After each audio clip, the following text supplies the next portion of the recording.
जय श्री कृष्ण मित्र, मैं प्रियंका स्वागत करती हूँ आपका जीवन और आध्यात्म में। कैसे हैं आप सब? उम्मीद करती हूँ आप सभी लोग स्वस्थ होंगे। और आप लोगों की लिए चट्ट मैया की कहानी लेके आई हूँ, जो कि एक देवरानी जेठानी की कहानी है। तो चलिए कहानी को सुनते हैं। तो गांव में एक देवरानी जेठानी रहते थे। देवरानी जो थी वो बहुत गरीब थी और जो जेठानी थी वो बहुत ही अमीर थी, पैसे वाली थी। उनके दो भी थे और देवरानी बहुत परेशान रहती थी, बहुत दुखी रहती थी। उसके पास धन भी नहीं था और कोई आला औलाद भी नहीं थे। वो बहुत ही अच्छे नेक-दिल स्वभाव की थी। जब भी कहीं पूजा पाठ होता था तो वहाँ सब जाती थी और हमेशा देवी माता पर वो विश्वास रखती थी कि एक ना एक दिन सब कुछ ठीक हो जाएगा। एक बार क्या होता है कि जेठानी के घर में पूजा होती है चट्ट माता की। तो वो आती हैं देवरानी को बुलाने के लिए कि तुम हमारे घर में कल आना, कल चट्ट माता की पूजा करनी है, तो तुमको आना है वहाँ पर। लेकिन अच्छे से कपड़ा लत्ता पहन के आना, ऐसे ही बन के मत आना, क्योंकि वहाँ पे 4 औरतें इकट्ठा होती हैं तो बड़ी ही बेइज्जती होती है। तो अब फिर कह के वो चली आई। अब देवरानी को बहुत ही दुख महसूस हो कि हमारी जेठानी ऐसे हमको बोल के गई हैं और हमारे पास कोई भी कपड़ा लत्ता ठीक से है नहीं, तो हम क्या पहन के जाएंगे। अब वो माता रानी के सामने बैठ के खूब रोए चिल्लाएं, खूब अंदर अंदर रोए, दुखी रहे कि माता रानी अब हम क्या पहन के जाएंगे, क्या करेंगे। होता है ना कि जब कोई चीज़ नहीं रहती और किसी चीज़ के लिए कोई टोक देता है तो अंदर से बहुत तकलीफ़ महसूस होती है। होता ना, अंदर तक घाव हो जाता है। तो उसी तरह से उसको भी बहुत तकलीफ़ थी। शाम को जब उसका पति आता है तो बोलता है कि क्या हुआ, तुम इतनी दुखी क्यों हो और क्यों रो रही हो, तुम्हारी आँख वाँख तो लाल हो गई है। तो कहती है कि कुछ नहीं, दीदी के घर में पूजा है और वो हमें बुलाने के लिए आई थी। कह रही थी कि जब 4 औरतें इकट्ठा हो तो तुम थोड़ा ढंग का कपड़ा लत्ता पहन के आना, ऐसे ही बन के मत चली आना कि फटा चकतीदार कपड़ा पहन के चली आओ। तो अब हमारे पास तो कुछ अच्छा है नहीं। तो फिर वो बोलता है कि अब हम भी तो तुम्हारी कोई मदद नहीं कर सकते हैं, क्योंकि हमारे पास इतना पैसा नहीं है कि हम जाके तुम्हारे लिए नया कपड़ा लत्ता ले आए, और खाने पीने के लिए ही लाले पड़े रहते हैं, कैसे भी करके घर का खर्चा चलता है, तो हम कैसे चले जाएं, लेके आ जाएं। तो वो इससे बहुत दुखी होती हैं और जो कुछ भी खाने पीने के लिए रहता है रूखा सूखा वो अपने पति को दे देती हैं। वो खा पी के सो जाते हैं। और वो वही माता के सामने खूब रोती हैं और खूब दुखी रहती हैं, रात भर सोती नहीं हैं। उनको लगता है कि हम सवेरे क्या पहन के जाएंगे, और अगर कुछ अपना फटा पुराना पहन के गए तो दीदी वहाँ सबके सामने मुझे बेइज्जत कर देंगी। इसी तरह से वो माता के ऊपर विश्वास करके और वहीं पर रोती रही। अब जब सुबह का 4 बजा तो चट्ट माता उसको दर्शन देती हैं और कहती हैं कि क्या हुआ बेटा, तुम इस तरह से क्यों दुखी हो और क्यों इतना रो रही हो।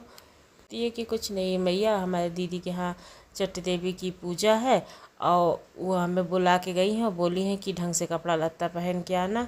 और हमारे पास तो इतनी गरीबी है, इतना वो है कि हम खाने पीने के लिए ही हमारे लाले पड़े रहते हैं। घर का खर्चा भी नहीं चलता ठीक से, खाने को 2 वक्त की रोटी नहीं मिलती है। तो हम कपड़ा लत्ता कहाँ से अच्छा लाए, जेवर गहना के पहन के चले जाए। इसीलिए बहुत दुखी हैं। और जब उनके घर हम जाएंगे इस तरह से तो वो 4 लोगों के सामने ही मुझे बेइज्जत कर देंगी। तो इसीलिए बहुत मैं दुखी हूँ, इसीलिए रो रही हूँ भाई।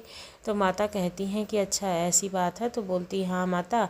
और फिर इसके बाद में बस माता उसे ऐसे आशीर्वाद देती हैं, हाथ जैसे तथास्तु वाला होता नहीं, तो ऐसे हाथ करके आशीर्वाद देती हैं। और उनके हाथ से फिर उनके लिए जो देवरानी होती है उसके लिए कपड़ा गहना सब कुछ निकल आता है भाई, उधर ही से चीज़ जेवर।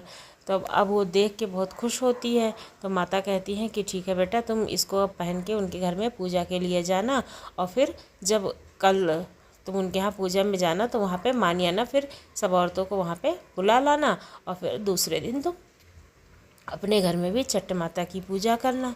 कि मैया मैं चट्ट माता की ठीक है पूजा करूँगी। तो दूसरे दिन खूब गहना जेवर पहन वहन के, कपड़ा लत्ता पहन के सब जाती हैं भाई पूजा में। तो सब लोग गहना लत्ता, उनको कपड़ा लत्ता पहन के देखते हैं तो बहुत, पूजा को कौन कहे, सब उन्हीं को देखने लगते हैं। क्योंकि जो जिसके पास पहनने कपड़ा नहीं था तो इतना चीज़ जेवर गहना सब पहन के गया तो उसको सब देखने लगते। होता नहीं है कि थोड़ा भाई पास कहाँ से आ गया, सब पहन वहन के आई हैं।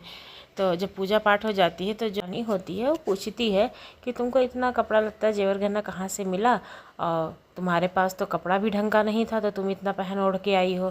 तो कहती है कुछ नहीं दीदी, और रात भर हम रो रहे थे तो हमें माता ने दर्शन दिया और उन्हीं ने ये सब कपड़ा गहना दिया है कि तुम पहन के जाओ।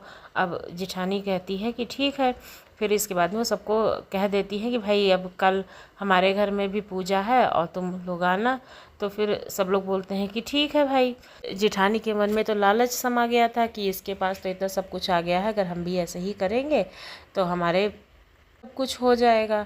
तो फिर रात को वो अपने पति और बच्चों को खाना दे देती हैं और खुद खाना नहीं खाती, और माता रानी के सामने बैठ के रोने लगती हैं। अब मैया प्रकट होती हैं, फिर उनसे पूछती हैं कि क्या हुआ, तो वो बताती हैं कि हमारे नहीं है और हमारी देवरानी के यहाँ हमें जाना है। तो फिर वो कहती हैं कि अच्छा ऐसी बात है।